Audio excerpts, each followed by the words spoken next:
Yo me pregunto si en la Antártica viven personas o si solamente se hace desarrollo científico o si hay bases militares. A mí me gustaría preguntar cuál es la importancia de la Antártica en el contexto de crisis climática en el que vivimos. Todos sabemos que los países efectivamente reclaman soberanía sobre el territorio antártico, pero sin embargo no pertenecería a ninguno en particular. Entonces hay ahí una duda grande que me gustaría a mí también poder clarificar. Pronto dejarás atrás el continente sudamericano. Este viaje será tu iniciación a la investigación antártica. Yo me pregunto cómo conviven las fuerzas militares, las bases que existen ahí, con las distintas especies, con la biodiversidad, cómo se da la eliminación de desechos para no contaminar. ¿Se puede explotar el petróleo en la Antártica? ¿Quién va a estar a cargo de eso? ¿Qué consecuencias va a tener esto tanto para el medio ambiente como para las leyes que existen y este tratado de paz que existe en la Antártica? Quiero saber por qué nos corresponde ese trozo de Antártica. ¿Cómo fue que se seleccionó ese lugar para nosotros los chilenos?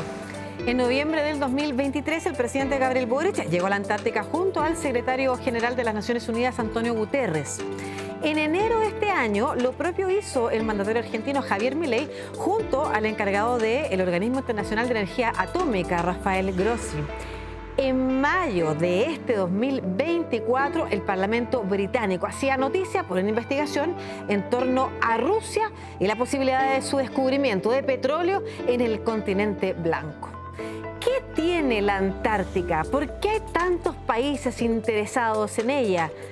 Más de 12 firman inicialmente o reclaman territorio en este tratado antártico que hoy más de 50 han suscrito.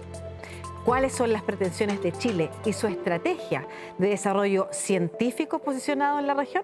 Lo conversamos en este capítulo de Hablemos de Chile. En este capítulo conversamos sobre la Antártica junto a Cristian de la Maza, vicealmirante en retiro de la Armada de Chile, investigador del Centro de Estudios Internacionales de la Universidad Católica CIUC y académico de la Universidad San Sebastián, y con Julieta Orlando, académica del Departamento de Ciencias Ecológicas de la Universidad de Chile y directora alterna del Instituto Milenio Base. Esto es Hablemos de Chile. Decirlo ahora. Muchas gracias a ustedes por acompañarnos en un nuevo capítulo de Hablemos de Chile. Entonces, este programa que hacemos de la mano de la Pontificia Universidad Católica de Chile y de 13C. Hoy con Cristian y con Julieta, los dos expertos que tenemos, investigadores en temas antárticos, que la Antártica ha estado más en la palestra, en los diarios, actividades presidenciales van y vienen en el último tiempo, investigaciones en el Parlamento británico, y probablemente de la Antártica hablamos en el colegio desde que somos muy chicos, pero poco sabemos en realidad de ella y del interés que genera. Así que muchas gracias por estar acá los dos, y voy a partirles preguntando para que cada uno desde su disciplina además me conteste: geopolítica, ciencias naturales. ¿Qué es la Antártica? Voy a partir yo, porque me estás mirando.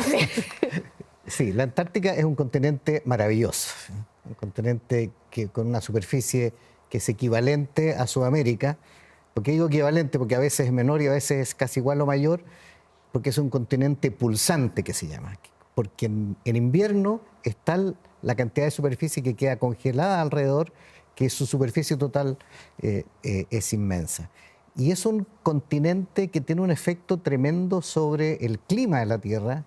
Es una reserva de biodiversidad, que probablemente tú puedas adelantar más en eso.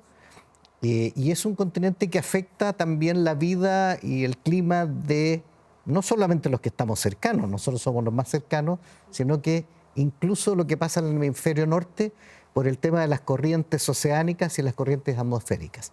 Es decir, podríamos decir para algunos es un refrigerador que está ayudando a mitigar el clima de la Tierra y los efectos del calentamiento global. Perfecto, Julieta.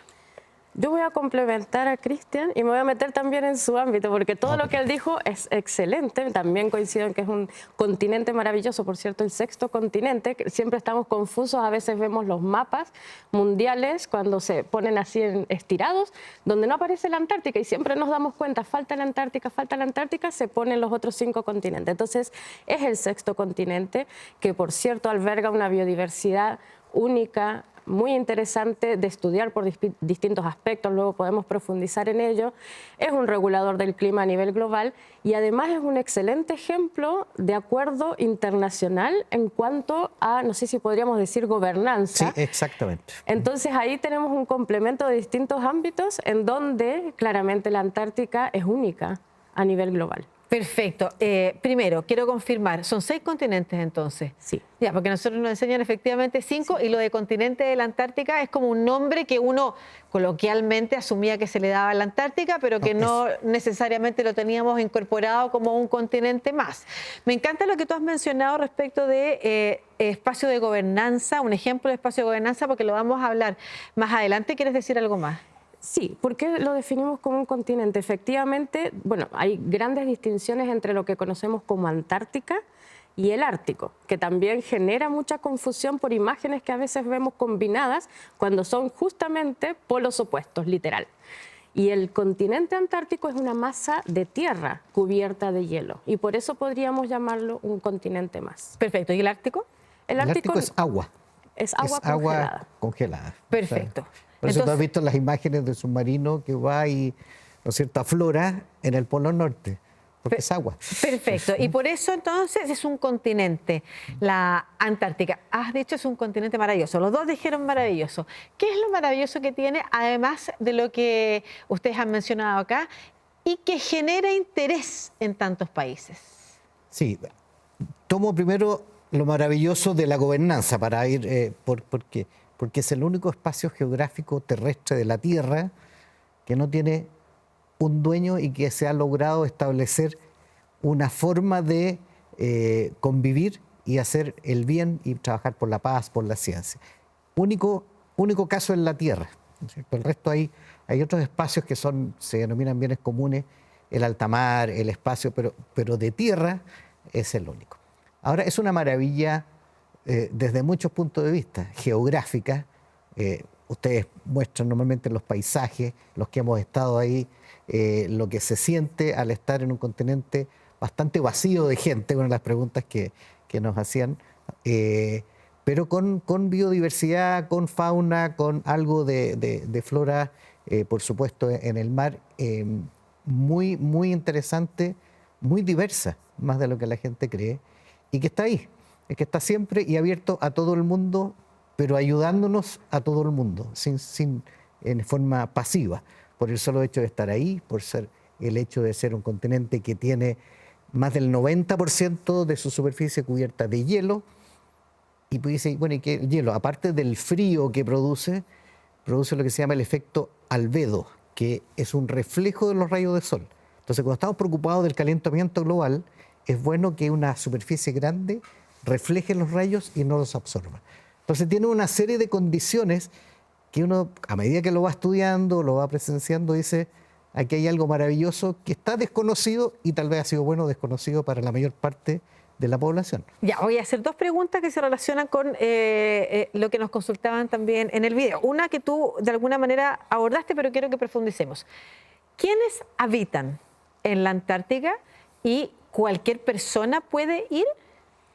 No hay habitantes permanentes como tal, sí hay personas permanentemente en Antártica. No hay habitantes como registramos normalmente a nivel de los países, de las ciudades, etc. Pero sí hay presencia permanente, por ejemplo, de Fuerzas Armadas. Si bien este acuerdo internacional convoca a la Antártica como una zona desmilitarizada, es en cuanto a las actividades militares, no a la presencia militar, que por cierto la hay, y está para apoyar los principios de este acuerdo que tienen que ver con mantener la paz y apoyar a la ciencia. Además de la presencia militar, está la presencia científica, muy fuerte también en distintas bases, que muchas de las cuales están activas durante todo el año, aunque el fuerte de la actividad científica se da en el periodo estival por razones obvias de mayor habitabilidad también en el clima más adverso que hay durante el resto del año. ¿Qué otras personas llegan a Antártica normalmente? Hay actividades de pesca que están permitidas en ciertas zonas reguladas, a diferencia de otras actividades de extracción de recursos. Y por cierto que hay turistas y cada vez va más en aumento. Entonces, ¿cualquier persona podría ir? Cualquier persona con los recursos para justamente acceder a estos planes turísticos podría hacerlo. No son planes baratos, por cierto. Y estamos hablando, si mal no recuerdo, cifras sobre 100.000 turistas en la época 2022-2023. Es un número muy alto. En el verano. Sí. Pero entonces no es un espacio, por ejemplo, que tenga prohibido el ingreso para personas que no pertenezcan a un gobierno, a una base militar.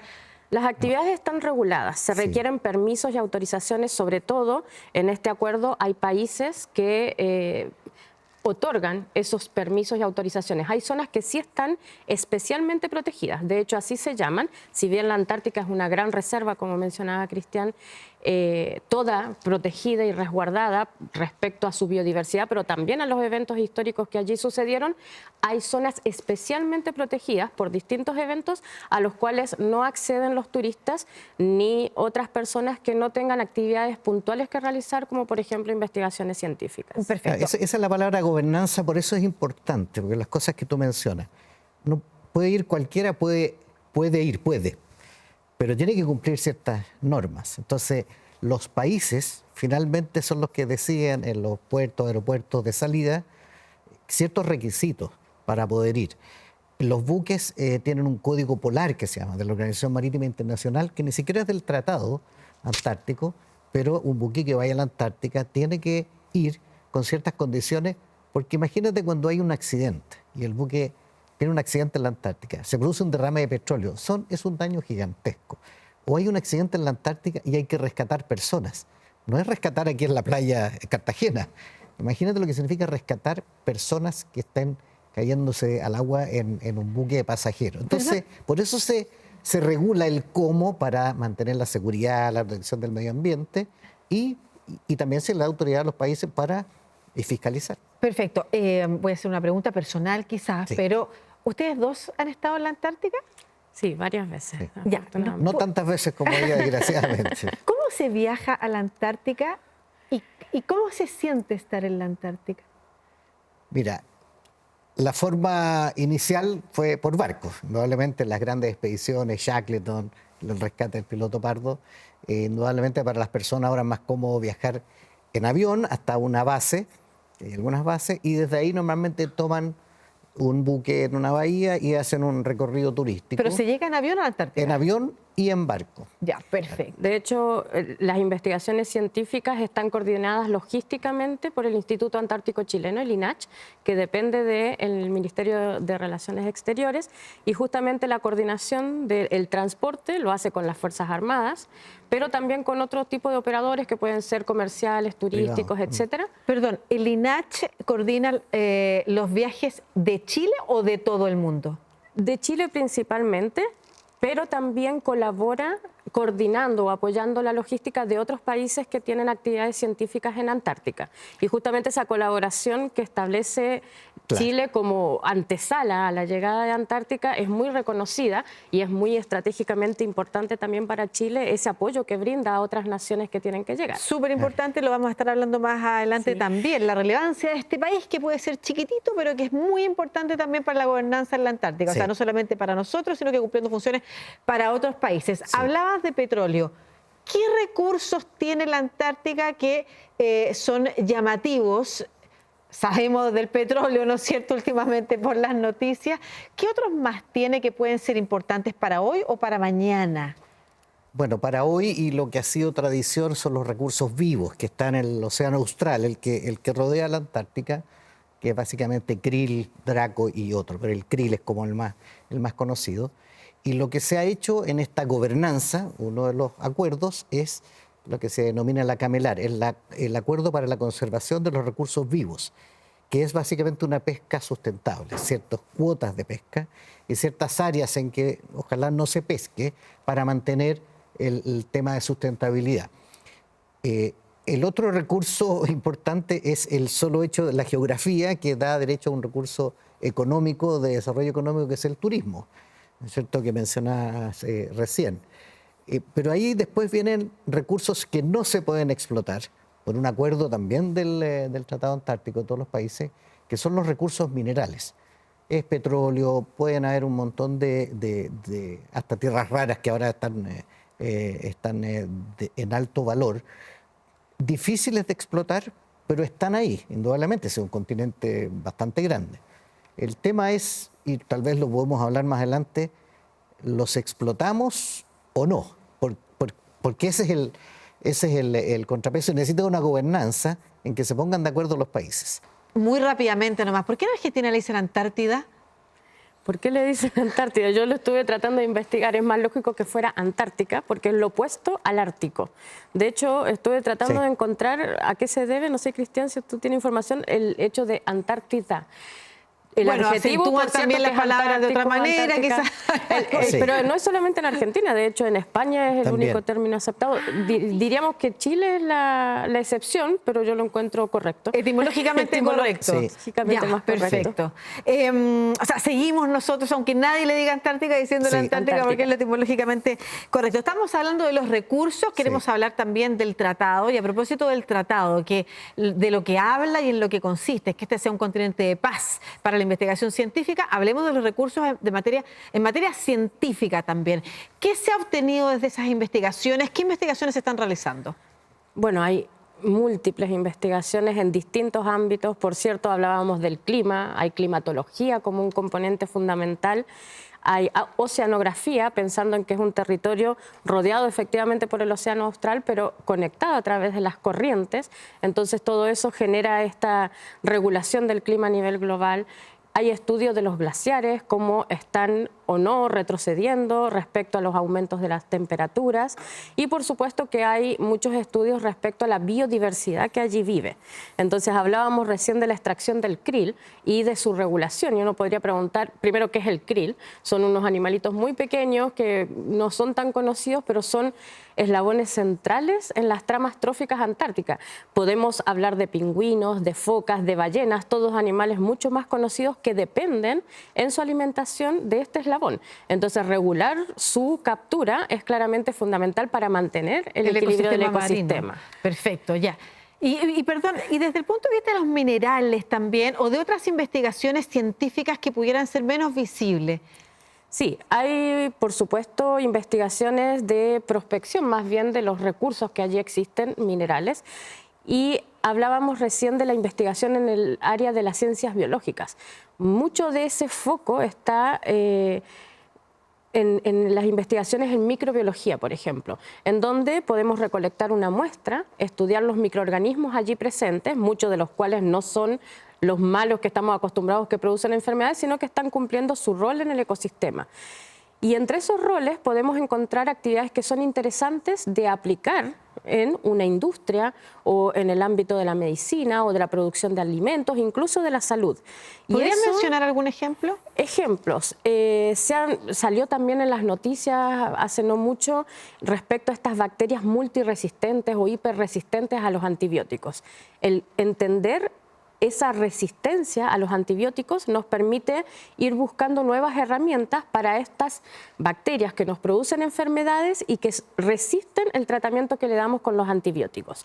Probablemente en la ciencia no hay resultados tan inmediatos como estamos acostumbrados en otros ámbitos, pero es importante ir conociéndolo. Lo vimos, por ejemplo, en la pandemia, lo importante de ir estudiando los distintos virus, ir estudiando el desarrollo de vacunas para reaccionar más inmediatamente. Perfecto. Hay enzimas también, rápidamente, son unas moléculas que tienen los microorganismos que actúan en frío, porque allí habitan los microorganismos que las contienen, y hay muchas industrias que requieren de esas actividades a bajas temperaturas para evitar tener que subir las temperaturas de grandes masas, por ejemplo, de reactores. Entonces tienen intereses económicos estos recursos en otros aspectos, y por supuesto también en el ámbito ambiental, pero ahí podemos seguir hablando seguramente de eso. Y esos recursos, por dos lados tú lo puedes ver. Uno, el recurso que está, y el otro, el laboratorio natural. O sea, tú vas a un laboratorio natural con condiciones de frío, que es seco, y que tú puedes mantener una condición que probablemente es más difícil replicar en otro lado. Y las conclusiones que vas sacando ahí es mucho de biotecnología, cómo la aplicas a diferentes industrias. Ok, la ciencia se supone que actúa de manera colaborativa. Yo no sé si eso es así o no en la Antártica, pero sí les quiero preguntar respecto del interés que empezaron a tener países que hoy tienen reclamaciones sobre la Antártica. Hablemos del Tratado Antártico. Primero, no sé si hay algún antecedente. ¿Desde cuándo el hombre empieza a interesarse en esta, el hombre y la mujer quizás, perdón, voy a hacer esa salvedad, en esta masa de hielo gigante y se dice, a ver, tengamos pretensiones sobre este lugar? ¿Cuándo empieza eso? No, son siglos, hace siglos. Yo quiero recordar el poema La Araucana, ¿no es cierto? Fértil provincia, Chile, fértil provincia de la región antártica famosa. ¿Te fijas? Entonces ya hay un concepto de la Terra Australis, que viene en la Capitanía General de Chile. Ahí son un poquito los argumentos históricos. Entonces, estamos hablando de siglos. Ahora, la época de grandes exploraciones, esas fines de los 1800, 1900, es como la época heroica de las exploraciones. ¿Ya? Ahí donde está Amundsen, Scott, Ross y por supuesto, ¿no es cierto?, Shackleton, que no alcanzó a llegar, pero es parte de ese periodo de interés de recorrer las últimas partes del mundo desconocidas. Pero en ese entonces era como los exploradores, ¿no es cierto?, ir descubriendo nuevos territorios. ¿En qué momento es necesario firmar un acuerdo? Porque hay más interés que solo... Hay mismos partidos, porque de hecho 1902 creo fue el Reino Unido, ¿no es cierto?, dijo yo tengo este derecho de propiedad sobre esta parte de la Antártica. ¿Por qué? Porque yo soy explorador, porque yo llegué aquí y estoy acá. Claro, es que es una de las formas de decir, quién llegó primero. Y de ahí se sucede en otros países también europeos, bueno, Australia, ¿no es cierto?, que tiene una proyección por otro lado. Y ya en 1940, en esa década, parte de Argentina y Chile, que son los países más cercanos a la Antártica, y a la parte de la Antártica que podríamos decir es más relevante para la acción humana, que es la península. Ya, a ver, tenemos un mapa que nos va a ayudar a, no sé si lo podemos proyectar en esta pantalla, que nos va a ayudar a entender. Ahí está, primero, esa puntita verde como un ají que se asoma es Chile y Argentina. Por Chile y Argentina. Sí. O sea, y al otro lado, en el otro extremo, está Australia. Estamos más cerca que Australia. Más cerca que Australia, que Nueva Zelanda. No sé si alcanza a aparecer ahí Sudáfrica, que podría ser la Ciudad del Cabo. Pero claramente, si uno ve ese mapa, es muy bueno, porque está la representación de la poca distancia en comparación a los otros países. Y no solamente la poca distancia, sino que uno puede llegar a una parte que incluso algunos le llaman preantártica. O sea, cuando uno hablamos de la isla Rey Jorge, unas islas que están lo más hacia Chile, Argentina, son islas que no están totalmente cubiertas de hielo todo el tiempo. Entonces permiten tener una pista. Entonces es como una puerta de llegada. Ya, perfecto. Y Chile en ese sentido con Argentina son privilegiados. Sí. ¿Por qué? Ahí dice que el dibujo, la franja azul sería Reino Unido, la franja roja Nueva Zelanda, la franja naranja delimita Chile, que está opuesto a nuestro... No, Chile en este caso sería la roja, pero con segmentado. Con segmentado, porque está Argentina verde. Claro, ahí entonces Argentina si te y fijas, la península tiene superpuesto 3... Y porque todos quieren la península. Y todos quieren la península, ya. Ahí para complementar un poco entre el periodo de exploración que mencionaba Cristian y lo que podemos llegar ahora a hablar del tratado como tal, hay un periodo también de explotación.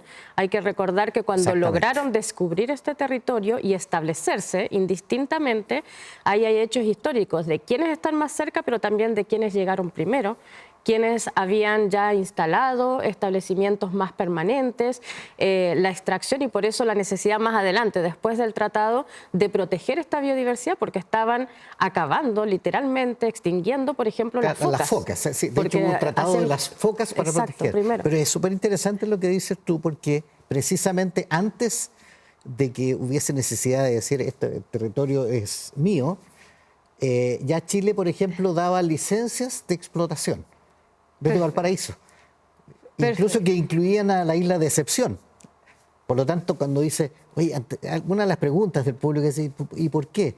Ya desde esa época se reconocía a Chile, la Terra Australis, la Antártica famosa, pero no solamente eso, daban las licencias para explotar recursos vivos en las bases. Sí, ojalá nos puedan mantener el mapa ahí porque van a surgir otras preguntas, Julieta. Mientras tanto, el tratado, ¿de cuándo es? ¿Cuántos países reclaman o forman parte de este tratado? Que son dos cosas distintas, entiendo. Sí, y el tratado, yo estudié mucho, pero me vas corrigiendo, Cristian, Sí, cualquier sí, cosa por porque supuesto. no es mi ámbito, pero el tratado es de 1959, entrando en vigor en 1961.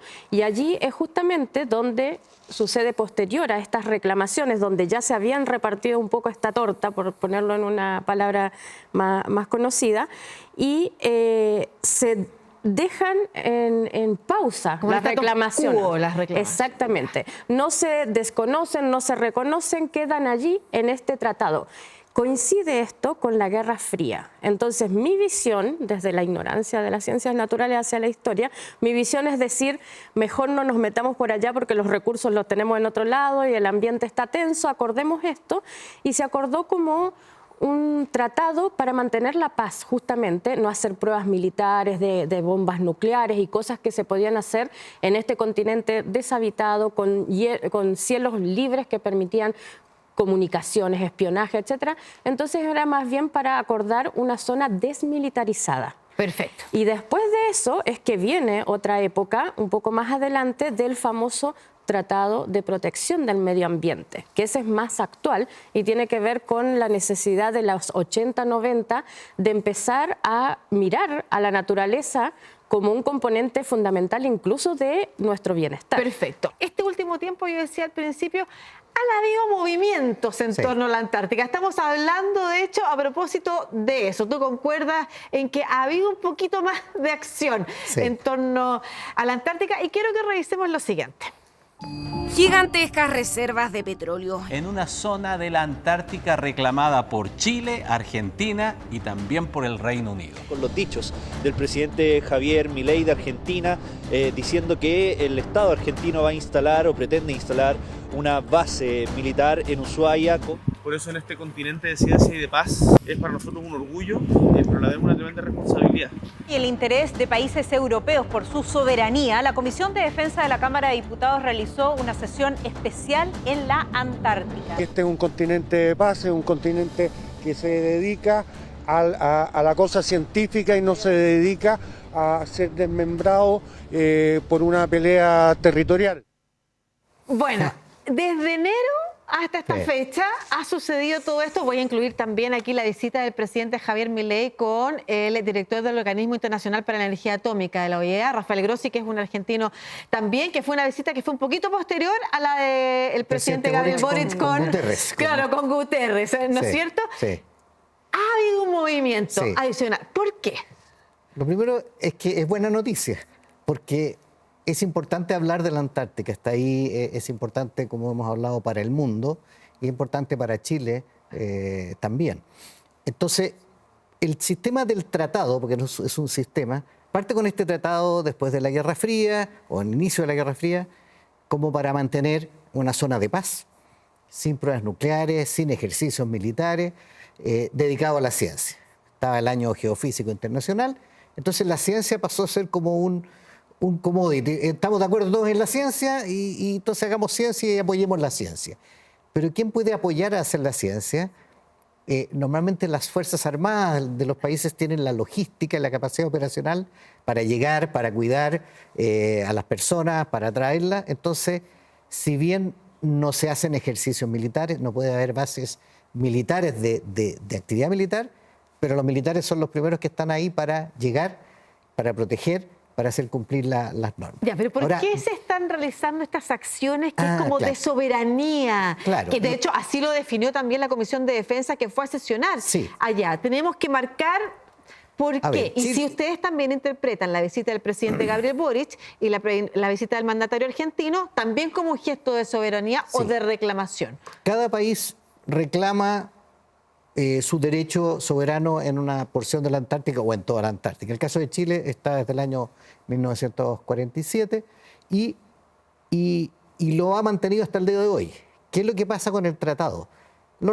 Dice, mire, cada uno tiene sus reclamaciones, vamos a establecer un sistema de convivencia internacional en que nos vamos a dedicar en lo que podemos hacer juntos, y eso ha funcionado por más de 64 años. Y eso no implica que cada país diga, bueno, entonces esto no es mío. No, cada uno dice es suyo. Los chilenos no necesitan pasaporte para ir de Punta Arenas a la Antártica. Es territorio nacional, pero se aplican las leyes nacionales. Y están las autoridades nacionales ahí para hacer cumplir lo que dice el tratado y lo que dicen las leyes chilenas. Ya, ¿qué fue lo que removió, a tu juicio, un poquito el escenario que ha hecho que veamos también estas acciones de señales de soberanía y en particular entre Argentina y Chile?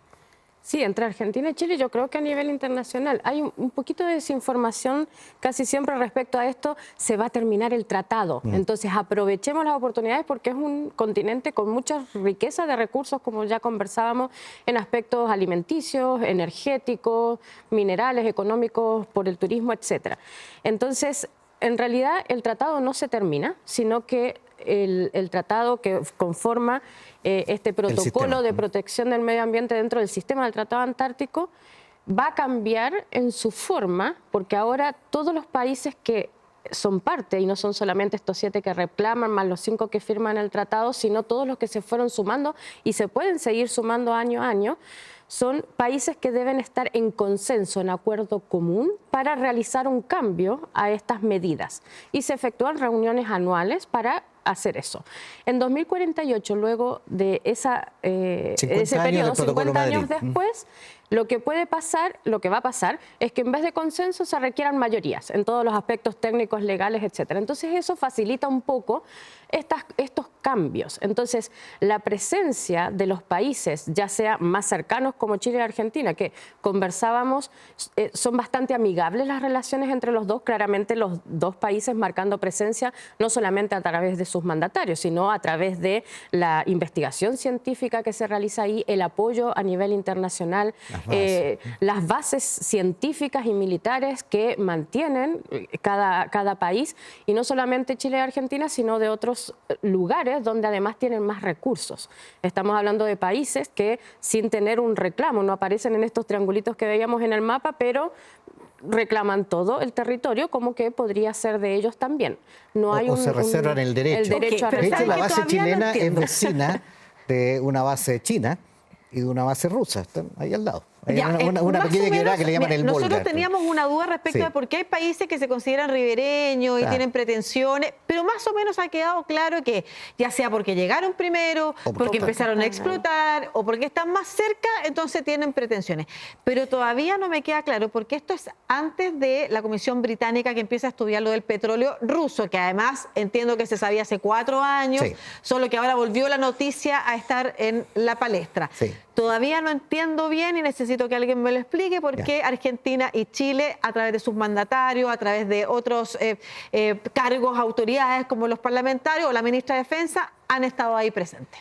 Porque los dos somos los más interesados, los vecinos de la Antártica, y también los dos, igual que todos los otros países del sistema del tratado, hemos acordado que no hay explotación, ni siquiera exploración mineral, solamente para fines científicos. Perfecto, pero la ida de Gabriel Boric, el presidente chileno, y la ida del mandatario argentino fue anterior a que se levantara la noticia del petróleo. Lo de la Comisión de Defensa chilena sí fue posterior y fue a raíz de esa noticia. Pero lo otro fue anterior. Y eso no lo habíamos tenido. O sea, se va recurrentemente, pero ¿se puede tomar esto como una señal especial de cierta tensión entre Argentina y Chile, por ejemplo? Yo diría que cada presidente, en el uso de sus facultades y sus derechos y su legado, dice: yo tengo que afirmar los derechos de Chile o de Argentina sobre la Antártica. Y todos los presidentes en general van más de una vez. Perfecto. ¿Ya? Entonces no es a raíz anormal. de algo en particular. No es a Claro, raíz por de algo, ejemplo, yo recuerdo una visita al presidente Piñera cuando pusimos la primera piedra de toda la renovación de la base Frey, el MARC, porque estaba en malas condiciones.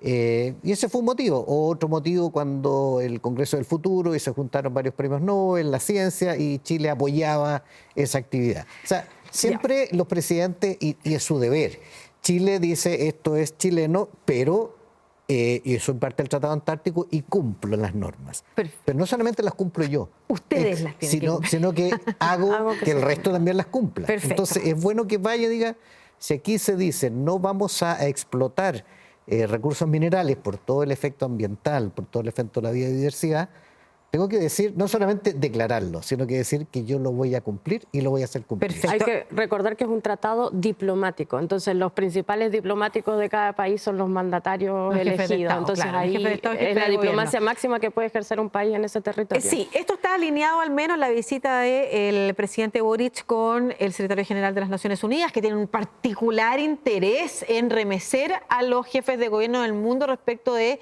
el cambio climático, el calentamiento global. Ahí tenemos un problema importante y parece que la Antártica es fundamental en eso. Y ahí te quiero hacer dos preguntas que se relacionan con, o que las habían planteado también las personas que entrevistamos que aparecieran al principio. Primero, ¿cuál es la relación de la Antártica con el cambio climático? Algo hemos adelantado acá, o con la protección de nuestro planeta. En este momento de calentamiento global. Y la segunda tiene relación con el petróleo. ¿Con qué? Se sabe que a partir de una investigación científica, Rusia encuentra petróleo. Una cosa es si se puede explotar, y eso es lo que quiero que tú me contes. Bueno, cambio climático claramente está aquí. Lo vemos cada vez más con eventos, por ejemplo, climáticos drásticos, en inundaciones, en incendios, en lluvias, en grandes temporales. Y hablábamos de la Antártica como un regulador de este clima a nivel planetario. Entre eso y muchos otros aspectos hace que sea estratégico que nos enfoquemos en conocer, entender y ojalá seguir protegiendo a la Antártica como este sistema articulado en distintos aspectos, pero también en su biodiversidad única. Hablábamos del krill como un eslabón importante para la biodiversidad antártica marina, pero la biodiversidad antártica también es clave para el mantenimiento del equilibrio a nivel ecosistémico. Y estamos hablando que si cambios de temperatura que ya se evidencian, por ejemplo, hemos tenido hace un par de años 18 grados en la península antártica, lo cual es insólito para ese momento del año y ese lugar, eso va a generar que se puedan establecer otros componentes de la biodiversidad que no son normales de Antártica, porque ya no va a existir este filtro de la temperatura, porque ya llegan organismos exóticos a la Antártica. Que se establezcan o no depende mucho de su resistencia o tolerancia a las temperaturas. Perfecto. Cambios en eso va a generar un problema. ¿No es cierto? ¿Es posible que Rusia explote petróleo? ¿De qué dependería eso? ¿Qué consecuencias tendría? O sea, como poder, podría, porque el petróleo está allí. No se sabe de ahora justamente, sino que de hace tiempo, que es un yacimiento muy importante, muy grande respecto a la existencia en otras latitudes. Logísticamente es complejo la extracción porque está en el mar de Weddell, un mar que se congela en invierno, como la parte logística, sin ser experta, me imagino es muy compleja para la extracción, pero las consecuencias ambientales que eso tendría, como la hemos tenido en otras oportunidades, en otros lugares, serían catastróficas para esta biodiversidad que estamos justamente muy por el contrario de perturbarla, sino preservarla. Perfecto. Y además tenemos este tratado que se mencionaba que no debería ser posible. ¿Qué es lo que iba a mencionar? No solamente serían catastróficas en términos de la biodiversidad ecológica, sino que serían catastróficas para un tratado que ha sido exitoso y ha sido calificado como uno de los más exitosos por la capacidad de gobernanza colaborativa. Un ejemplo que no hay en otras partes del mundo. Tú le decías al principio y a mí me llamaba la atención cuando me lo mencionaron, un continente de paz. A mí jamás se hubiera ocurrido una guerra en la Antártica porque imaginaba que los lugares de guerra son lugares poblados, con soldados. Así imaginaba la guerra. ¿Por qué es tan relevante lo que se ha logrado en la Antártica como continente de paz? Claro, estamos hablando del principio de la Guerra Fría, en que ya no había límites, en que tú puedes establecer bases, incluso puedes hacer pruebas nucleares, puedes hacer bases de observación. Es el mejor lugar para traquear satélites en el polo, ¿no es cierto?, y por la meseta que se produce en la Antártica. Entonces, puede ser utilizada para efectos militares. Pero Esto derivó afortunadamente en el uso pacífico, la ciencia, la colaboración, ahora el turismo y la explotación sustentable. Y a futuro el tema de la ciencia a raíz del tema del cambio climático cobró más importancia. Al principio podría haber sido, hagamos lo que nadie se preocupa, la ciencia, que total eso no va a generar roces. Ahora la ciencia es vital para saber lo que está pasando como un monitor de cambio climático. Un cambio climático que no se produce en la Antártica, es afectada la Antártica por lo que se produce en el hemisferio norte. Entonces, pero volviendo a su tema, ¿por qué habría problemas? Uno, por el uso que se le da a la Antártica que va en contra de los intereses del resto. Hay otros que podrían decir, bueno, esto es herencia de todos, así que ¿por qué usted lo va a explotar? Entonces tiene que repartir. Entonces pueden generar roces por ese lado. Y lo otro es esta superposición de reclamos territoriales, que afortunadamente en el tratado, gracias a un diplomático chileno, el profesor Escudero, él dio la fórmula. ¿Sabe que dejemos esto? No toquemos el tema, cada uno mantiene sus reclamos, el tratado no afecta los reclamos, pero busquemos una forma de convivir. Y eso ha durado 64 años. Y se convive. Sí. A ver, como un detallito nomás, tú querías contar cómo se saca la basura. Sí, que quedó la pregunta pendiente del inicio. Las cosas cotidianas de la Antártica son diferentes. ¿Cómo se convive? Tenemos bases científicas, tenemos buques, a veces tenemos que acampar, hacer campamento en Antártica, convivir con investigadores y militares en regímenes que son diferentes, convivir en ambientes que son pequeños, hablando distintos idiomas, no hay dinero, hay trueque de distintas cosas. Imagínate lo que vale un chocolate en la Antártica cuando hace mucho frío. La basura, por cierto, no se puede dejar allí y es parte del protocolo de protección del medio ambiente. La basura se debe retirar y por eso el apoyo logístico no solamente implica el transporte de personas, el transporte de necesidades, por ejemplo, de alimentos y de retiro de los residuos fuera del continente antártico. Y esto en una convivencia entre todos los países presentes, ¿no es cierto? Funcionan así. Es casi como la estación internacional en el espacio. Un poco así, un poquito más grande. Qué interesante. Cortito, el juego que vimos al inicio es del Instituto Milenio Base. El Instituto Milenio Base en colaboración con los desarrolladores que pertenecen a XR Labs, que es de la Facultad de Comunicación e Imagen de la Universidad de Chile, y es un metaverso donde uno se puede sumergir al ambiente antártico y aprender de estas cosas cotidianas, de su biodiversidad, de cómo se hace ciencia en 10 años más, 2035. ¿Cómo se encuentra? ¿Dónde se encuentra? Metaverso Antártico, directamente en la página de XR Labs. Perfecto, súper interesante. Buen dato también para conocer un poquito más de cómo se convive en este espacio que nosotros imaginábamos que era solo un continente blanco, pero que tiene mucho más y ustedes nos han llevado mucho a conocer. En una de esas, más adelante nos atrevemos a ir y suerte para los que puedan efectivamente emprender ese viaje. Julieta Cristian, muchas gracias por esta conversación. Muchas gracias. Y a ustedes también por acompañarnos en cada capítulo de Hablemos de Chile, que ustedes saben pueden reencontrar, reproducir en las plataformas digitales de Media UC, Canal 13 Cable, Tele 13 Vivo, si nos está viendo ahí. Muchas gracias por acompañarnos y nos encontramos con otro tema aquí en Hablemos de Chile. Chao. Gracias.